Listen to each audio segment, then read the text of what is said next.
Un design sans fioritures, des performances qui tiennent la route et un prix abordable. C'est sur ces 3 points que Meizu veut jouer avec son M2. Il est vendu 169 € et il s'inscrit directement comme un concurrent sérieux au Wiko et au Arcos.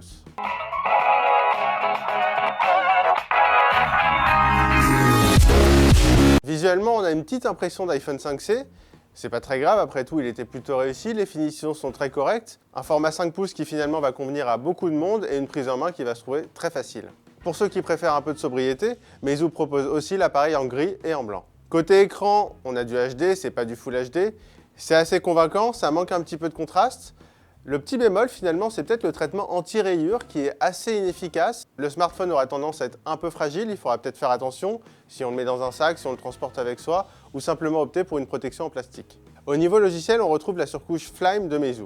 Le design peut être un peu déroutant, il n'y a pas de tiroir d'application, c'est fréquemment le cas sur les smartphones asiatiques. C'est une expérience qui est finalement assez proche d'iOS, mais surtout, à gauche et à droite du bouton Home, on n'a ni les boutons multitâches, ni le bouton retour.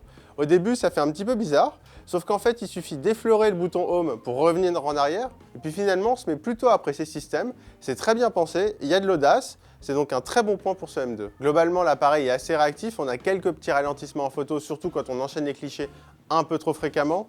L'autonomie est dans la moyenne haute, donc pour faire simple, on va tenir la journée sans plus. Il n'y a pas de miracle de ce côté-là, mais c'est correct. Comme pas mal de ses concurrents, Meizu propose un appareil photo de 13 mégapixels. Le rendu est plutôt convaincant, surtout quand la lumière est suffisante.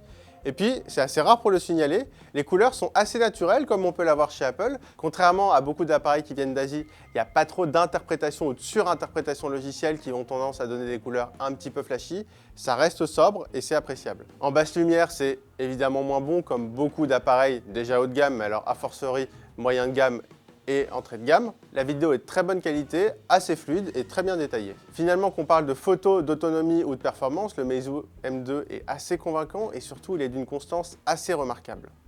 Avec un tarif de 169 €, on lui a mis 4 étoiles sans hésiter. Sur certains sites, on peut même le trouver autour de 130 € et à ce tarif-là, c'est vraiment du 5 étoiles.